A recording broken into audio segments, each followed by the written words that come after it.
AITA 4, ruining my boyfriend's birthday dinner because I didn't agree to pay for everyone. I've been dating my boyfriend, Ryan, for about a year now. I'm 20, and he's 21. Overall, our relationship has been good, at least I thought so. He has his quirks, but don't we all? Anyway, his birthday was coming up, and I wanted to do something really special for him. He's always been the type to complain that people don't go out of their way for him on his birthday, so I figured this year, I would change that. I told him I wanted to take him out to a nice dinner, just the two of us, and that I would treat him for his birthday. I was excited about it, and he seemed just as excited. He kept talking about how sweet I was for planning it and how he couldn't wait for the night. I made reservations at a nice restaurant, not super fancy, but definitely nicer than what we usually go to. I planned my outfit carefully, picked out a dress I knew he liked, and spent extra time on my hair and makeup. I wanted to make it special for him. The day of the dinner, everything seemed fine. I texted him earlier in the day to confirm the time, and he replied enthusiastically. I arrived at the restaurant first, feeling nervous but happy. When Ryan walked in, I immediately noticed that he wasn't alone. Behind him were his best friend, Matt, and Matt's girlfriend, Sarah. I was taken aback.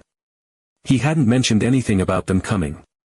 My first thought was that maybe they just ran into each other and came in to say hi. But then I noticed they were all dressed up too, and it quickly became clear that they were there for dinner with us. I plastered on a smile, even though I was feeling a little uneasy. Ryan hugged me, sat down, and acted like nothing was out of the ordinary. I didn't want to make a scene, so I decided to go along with it. Maybe it would still be fun, right? A couple's dinner isn't what I had planned, but I figured I could make the best of it. Things started out fine. We ordered drinks, and the conversation was flowing. But then Matt and Sarah began ordering appetizers. And not just one or two. They ordered several. And drinks, lots of drinks. At first, I thought they were just splurging on their own tab. But as the evening went on, I started to panic a little. I realized that Ryan had not only invited them without telling me, but he also hadn't told them that I wasn't planning to cover their meals. It started to hit me that they all assumed I was footing the bill. I tried to keep calm, but I was quietly stressing out. I'm a college student. I work part-time, and while I can afford a nice dinner for two, this was way beyond my budget. I couldn't even enjoy my meal because I was doing mental math the entire time. By the time the main courses came out, I knew the bill was going to be insane. At one point, Ryan leaned over to me and said with a smile, "Don't forget, you said you'd cover it." He said it casually, like it was no big deal. My stomach dropped. I told him that I had agreed to pay for his dinner because it was his birthday, not for an entire table, especially not for people I didn't even know were coming. He gave me a look, like I was the one being unreasonable. "It's rude to invite people to dinner and not pay for them," he said. I was stunned. I stared at him for a moment, trying to process what he had just said. I whispered back, "It's even ruder to invite people to a dinner that someone else is paying for without telling them." At that point, I was fuming. I didn't want to ruin the evening any more than it already was, so I went quiet and just waited for the bill to come. When the server finally brought it, I was already prepared for the awkwardness. I took the bill, scanned it, and paid for my meal and Ryan's. Then I handed it back to the server and said, "They'll cover the rest." The look on Matt and Sarah's faces was priceless. They were completely shocked, like I had just insulted them in the worst way possible. Matt said, "Wait, you're not paying for us." And Sarah muttered something about how embarrassing it was for the server to see this happening. I was so over it by that point. I calmly said, "I never agreed to pay for your meals. I didn't even know you were coming." Ryan was furious. He glared at me and said, "You're so cheap. You just ruined my birthday." I didn't even respond. I just sat there in silence while Matt begrudgingly pulled out his card to pay for their part of the bill. The whole table was tense, and I just wanted to disappear. After the check was settled, I made some excuse about needing to leave and walked out. Ryan didn't even walk me to my car. He stayed behind with Matt and Sarah, probably to complain about me. Since that night, things have been awful. Ryan has been giving me the cold shoulder. When I try to text him, he either doesn't reply or sends short, passive-aggressive messages about how I embarrassed him in front of his friends.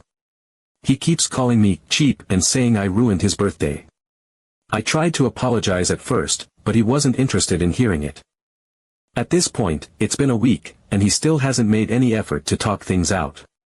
I've been thinking a lot about what happened, and honestly, I feel like I didn't do anything wrong. I planned a nice dinner for us. I wanted to make his birthday special.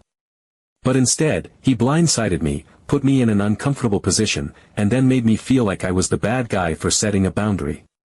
I've been replaying it in my head over and over, wondering if I should have just sucked it up and paid for the whole thing.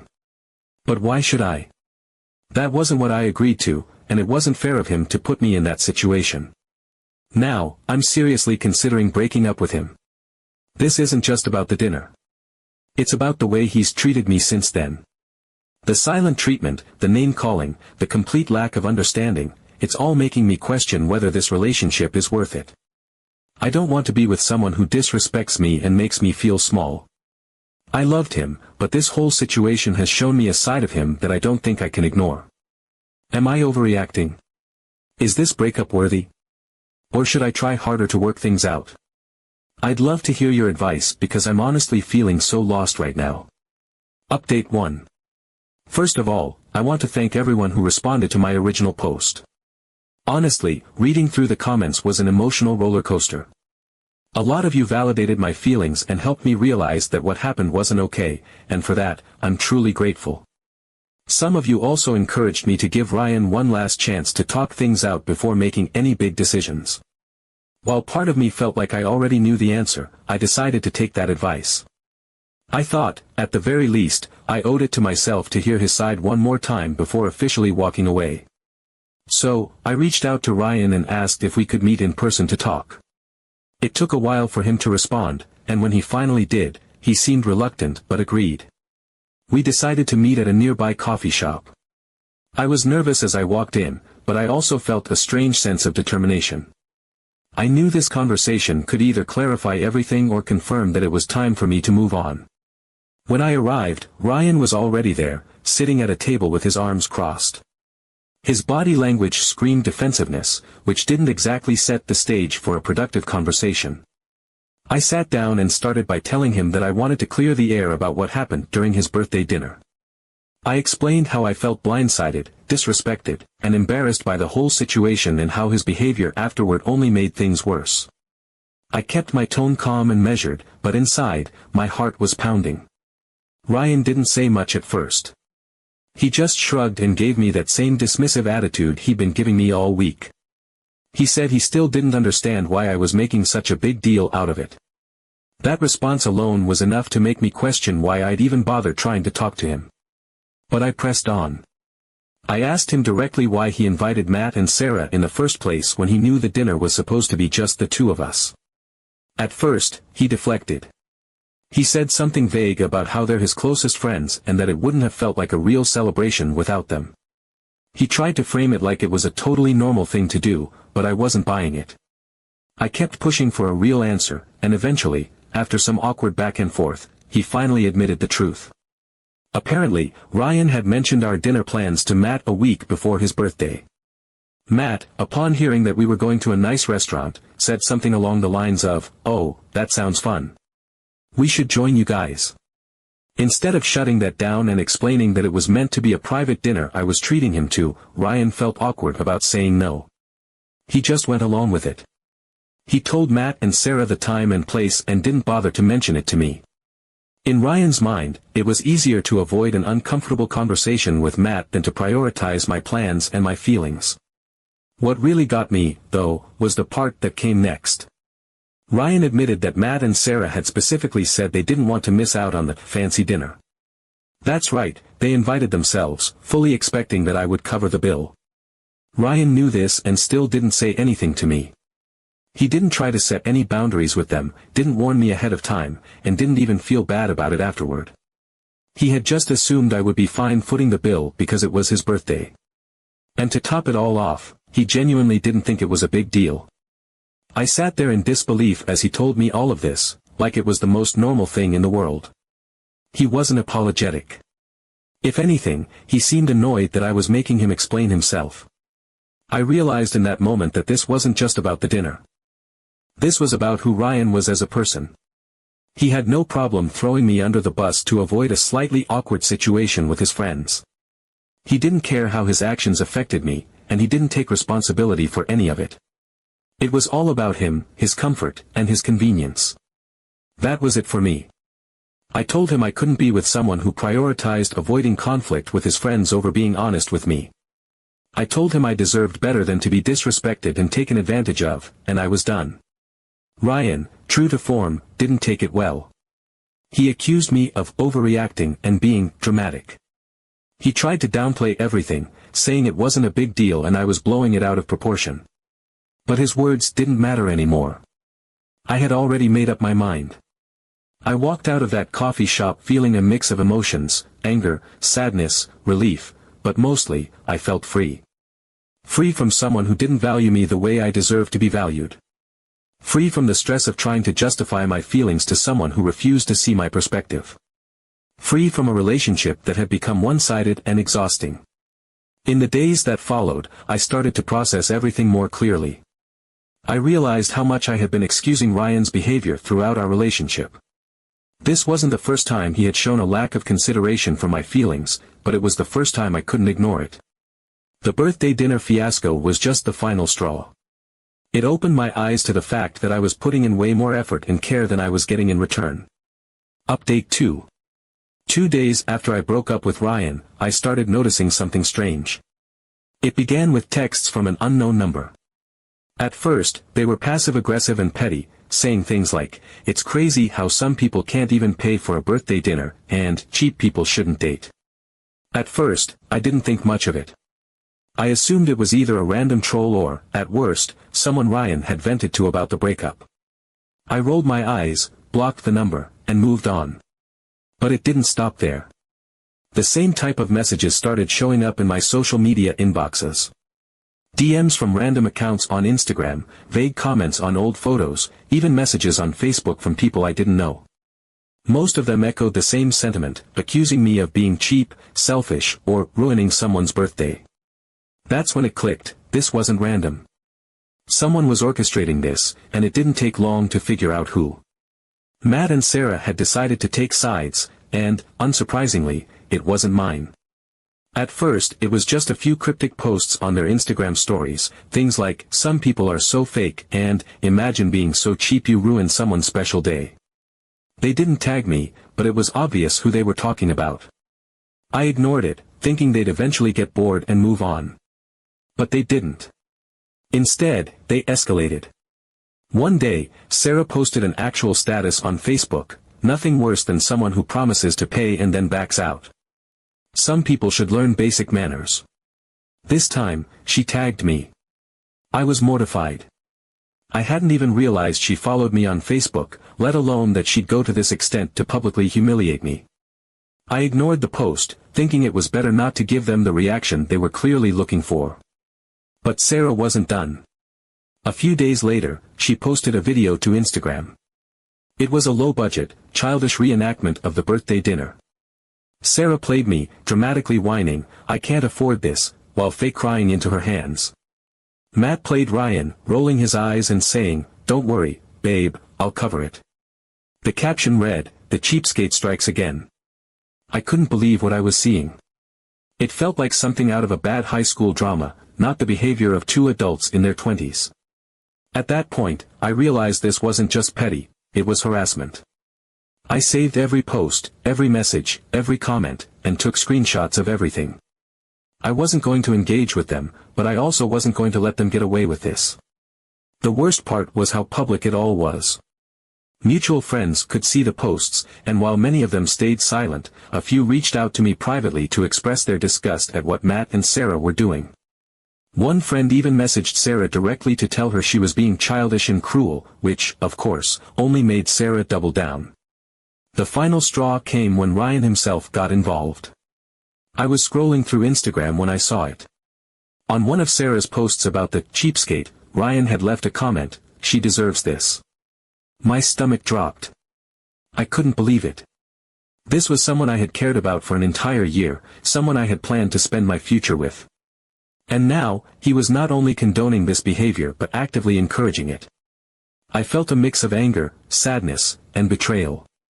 Ryan knew me better than anyone else involved. He knew my character, my values, my struggles. And yet, he had no problem throwing me to the wolves because his ego was bruised. I had ended things with him respectfully, even giving him the chance to explain himself before making my decision. This was how he repaid me. At that point, I decided I was done. Done with Ryan, done with Matt and Sarah, and done with anyone who would tolerate or condone their behavior. I blocked all of them on every platform, Instagram, Facebook, even LinkedIn, just to be safe. I cut ties with mutual friends who didn't support me or thought it was just drama. I refused to let their toxicity seep into my life any longer. But even after blocking them, the damage had been done. The video and posts had circulated enough that people I hadn't spoken to in years were reaching out to ask me what happened.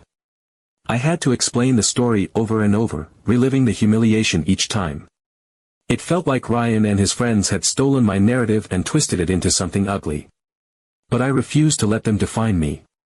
I decided to take control of the situation. I reached out to close friends and explained everything in detail, showing them the screenshots and posts.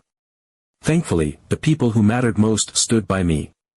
Some even went out of their way to call out Matt and Sarah publicly, which felt validating, but I also didn't want to drag this out into a full-blown social media war. I just wanted it to stop. Eventually, the posts died down. Maybe they got bored, or maybe they realized they weren't getting the reaction they wanted. Either way, I was relieved. But the experience left a scar. It made me question my judgment, my relationships, and even my self-worth. How could I have dated someone like Ryan for a year and not seen this side of him? How could I have let myself get involved with people who would stoop so low? As for Ryan, Matt, and Sarah, I've heard through the grapevine that they've moved on to their next drama. Part of me feels sorry for them, honestly. They clearly thrive on conflict and attention, and I'm glad I'm no longer a part of their toxic cycle. I've moved on, and I'm determined to build a life filled with respect, kindness, and genuine connections. In the end, I'm not a cheapskate, and I never was. I'm just someone who knows her worth, and I'll never let anyone make me feel otherwise again. Update 3. Here's where things took an unexpected and surprisingly insightful turn.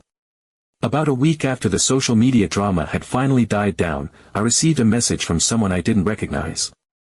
At first, I hesitated to even open it. I was wary after everything I'd been through with Ryan, Matt, and Sarah. But curiosity got the better of me. The message was from someone named Lauren, and in the opening line, she introduced herself as Ryan's older sister. I had heard him mention her a few times during our relationship, but we had never met or spoken directly. Lauren's message was long and surprisingly sincere. She said she had recently learned about the situation through Ryan and their family, and she wanted to reach out to apologize, on his behalf. She explained that she had tried talking to Ryan about what had happened, but he refused to take accountability. She said she was furious with him, both for the way he treated me and for how he allowed his friends to disrespect me. She admitted that she felt ashamed of how he'd acted but wanted me to know that not everyone in his life supported his behavior. Then Lauren dropped something that completely floored me.